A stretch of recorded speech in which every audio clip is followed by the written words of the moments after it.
A city of 100,000 people goes quiet overnight. The streets are clean, the granaries are stocked, the drains, and yes, they had drains, engineered ones, centuries before Rome, are perfectly intact. But the people are gone. No mass graves, no signs of invasion, no fire, just absence. And this was not a small frontier outpost. This was one of the largest urban centers on the planet at the time it vanished. That is the Indus Valley civilization, and it is only the first stop on a journey we are taking today. Because it turns out, history is full of civilizations that reached extraordinary heights, and then simply ceased to be, not always with a bang, sometimes with barely a whisper. 6 of them haunt me in particular. 6 cultures that built cities, carved symbols, traded across continents, and then stepped off the edge of history in ways that still leave archaeologists scratching their heads. We are going to meet all 6 today, and I promise you, the reasons they vanished are far stranger and far more human than you might expect. Let us start where the mystery of urban disappearance is, arguably, its most baffling. The Indus Valley civilization, also called the Harappan culture after one of its major cities, flourished across what is now Pakistan and northwestern India for the better part of 1,000 years. At its height, somewhere around 4,000 years ago, it was the largest civilization on Earth by geographic spread, larger than Egypt, larger than Mesopotamia, and yet, for most of recorded history, nobody in the Western world even knew it had existed. The cities of Harappa and Mohenjo-Daro were not rediscovered until the 1920s, buried under millennia of silt and silence. What archaeologists found stunned them. Grid-planned streets, standardized brick sizes used across hundreds of miles, which suggests a coordinated building code of some kind. Public baths, and those drains I mentioned, covered sewage channels running beneath the city streets, built with an engineering precision that would not reappear in the ancient world for centuries. These were not people living hand to mouth. They were administrators, architects, and traders. Here is the part that keeps researchers awake at night. Their writing system, the Indus script, appears on thousands of small stamp seals, and it has never been deciphered. We cannot read a single word they left behind. We do not know the name of a single Harappan ruler, priest, or poet. We do not know what they called themselves, and somewhere around 1900 BCE, the great cities begin to empty. Population shifts eastward. The standardized bricks stop appearing. The script vanishes from the record entirely. Why? The leading theory, and one that has gained significant traction in recent years, is climate change. Specifically, a prolonged drying of the monsoon system that fed the rivers on which those cities depended. Some scholars point to evidence that the legendary Saraswati River, mentioned in ancient Indian texts, actually dried up during this period, cutting off a crucial water source. Others point to shifting trade routes. The truth is probably a combination of both. The Harappans may not have died. They may have simply dispersed, filtering into the Ganges plain, seeding cultures that would eventually give rise to early Vedic civilization. Not a disappearance exactly, more like a slow exhale. But the cities, those extraordinary, pipe-fitted, grid-planned cities, never came back. Now cross the ancient world westward, to a small island in the eastern Mediterranean, and meet a civilization that also left behind a writing system nobody can fully read. The Minoans of Crete were the first major civilization to emerge in Europe. By around 2000 BCE, they were building enormous palace complexes at Knossos and elsewhere. Multi-story structures with frescoed walls, indoor plumbing, and storerooms that held the wealth of an entire trade empire. They painted dolphins on their walls. They depicted young athletes vaulting over charging bulls. Their art is joyful, dynamic, almost shockingly modern feeling. And they were gone, as a distinct culture, by around 1450 BCE. The obvious culprit is the volcanic eruption at the nearby island of Thera, one of the largest volcanic events in human history, which sent a catastrophic tsunami toward Crete and buried entire Theran towns under meters of ash. For decades, the Thera eruption was the go-to explanation. But the dating has always been contested, and some scholars now argue the eruption came earlier than the Minoan collapse, meaning it may have wounded the civilization without killing it outright. What seems to have finished the Minoans, based on the archaeology, was conquest. The Mycenaeans, Greek-speaking peoples from the mainland, moved into Crete in the aftermath of the volcanic disruption, adopted Minoan culture, and eventually absorbed it into their own.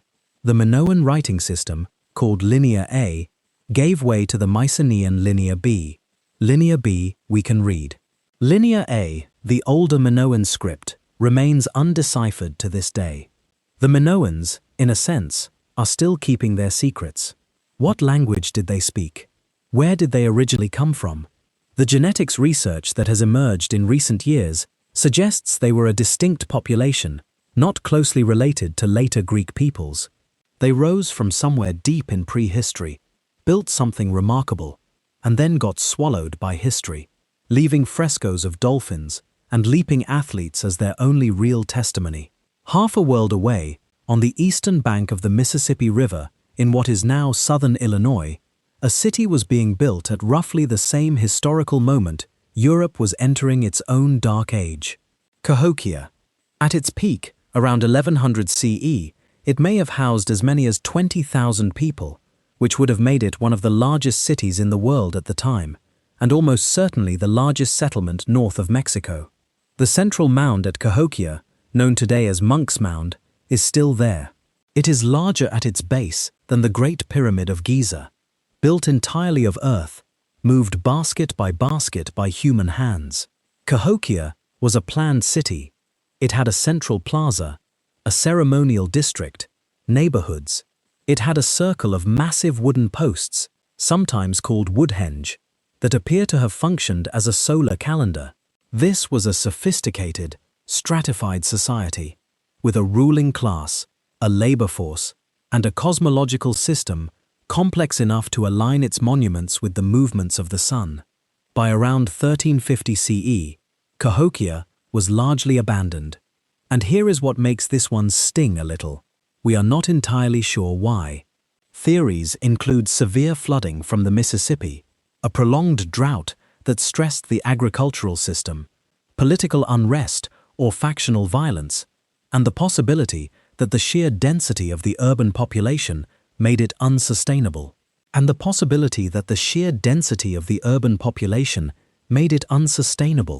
The surrounding landscape stripped of wood and game, the soil depleted, environmental collapse caused by their own success. There is something almost painfully familiar about that last one. The people of Cahokia did not vanish. Their descendants, various Mississippian culture peoples, continued across the region. But the city itself, that astonishing metropolis on the floodplain, was left to the grass and the mounds. If I told you there was an ancient European culture that regularly, systematically burned its own cities to the ground, on purpose, you might think I was reaching for drama. I am not. The Cucuteni Tripilia culture, spread across what is now Moldova, Romania, and Ukraine, flourished from roughly 5500 BCE to around 2750 BCE. That is a span of nearly 3,000 years, which puts them among the longest-lasting distinct cultures in European prehistory. They built large settlements. Some estimates put the largest at several thousand structures, which would qualify them as genuine proto-cities. They produced extraordinary painted pottery. They had long-distance trade connections and a rich symbolic art tradition. And then, every 60 to 80 years or so, they apparently burned the entire settlement down and built a new one on top. Every house, every granary, every structure in the village set alight in what appears to have been a deliberate, organized act. Archaeologists have debated this for decades. Was it ritual? A response to pest infestation? A symbolic death and rebirth cycle tied to their cosmology? Some researchers have proposed it was a form of ancestor veneration, the home burned as a final act of transformation, the settlement reborn on sanctified ground. No single explanation has won out. What we know is that by around 2750 BCE, the Cucuteni Tripilia culture stops appearing in the record. Climate shifts, migrations of steppe peoples into Europe, and changing population pressures are all implicated. They left no known writing. They left extraordinary pottery and an architectural mystery that is genuinely, stubbornly unresolved. Now down to South America, to a high plateau in the Andes known as the Altiplano, where the air is thin and the light is crystalline and cold. Near the southern shore of Lake Titicaca, still the highest navigable lake in the world, the civilization of Tiwanaku built one of the most remarkable urban and ceremonial centers in the ancient Americas. At its height, from roughly 500 to 1000 CE, Tiwanaku controlled a vast region through a combination of religious authority and economic power, radiating influence across the Andes and into the lowlands. Their stonework is astonishing.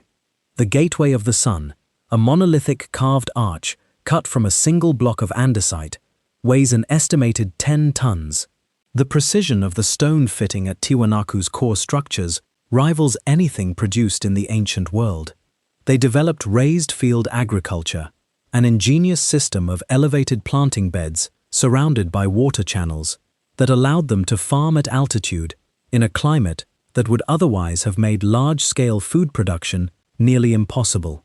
And then, around 1000 CE, Tiwanaku collapses. The raised fields go dry. The population disperses. Centuries of careful agricultural engineering are abandoned.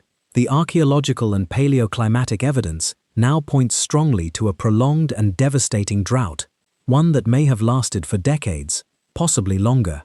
Without the water to fill those raised field channels, the entire food production system broke down.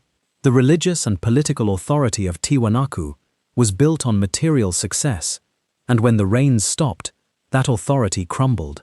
The Inca, who came later, absorbed fragments of Tiwanaku's legacy and wove Tiwanaku itself into their own mythology as a place of divine origin, a collapsed civilization reimagined as sacred ground. There is something quietly moving about that. I want to take a moment here, if you will let me. If you are finding yourself as genuinely absorbed in these stories as I always do when I dig into them, consider sticking around on the channel. The Origins Journal is built for exactly this kind of exploration. The mysteries that archaeology keeps uncovering, the cultures that history forgot too quickly. If that is your kind of thing, subscribing means you will not miss what is coming next. And there is always something coming next. Alright, back to the ancient world. Our final civilization takes us to the coast of what is now northern Syria, to a city called Ugarit. If you have not heard of Ugarit, that is part of the tragedy. Because Ugarit was, for several centuries in the late Bronze Age, one of the great cosmopolitan hubs of the ancient world. It sat at the intersection of trade routes connecting Egypt, Mesopotamia, the Aegean, and Cyprus. Its warehouses held copper, tin, grain, wine, and luxury goods from across the known world. Its scribes were multilingual, writing in Akkadian, Egyptian hieroglyphics, Cypriot syllabic script, and their own Ugaritic alphabet, one of the earliest true alphabets ever developed. The people of Ugarit essentially helped invent the writing system that would eventually give rise to the Phoenician alphabet, which in turn gave rise to Greek, Latin, and ultimately the letters you are reading right now. And then, around 1185 BCE, it simply ends. The destruction layers in the archaeology are dramatic. There is evidence of fire, of violence, of grain still in the ovens when the city fell. And among the last tablets recovered from Ugarit are a series of desperate letters. One writes that enemy ships have been sighted offshore. Another begs a neighboring king for military help. The response, when it came, said essentially, "We have nothing to send. We are under attack ourselves." Ugarit was not alone. It was collapsing alongside a dozen other civilizations in what historians call the Late Bronze Age collapse. A wave of destruction and dissolution around 1200 BCE that brought down the Mycenaeans, destabilized Egypt, and effectively ended the Bronze Age world order almost overnight. Who did this? a group referred to in ancient Egyptian records as the Sea Peoples.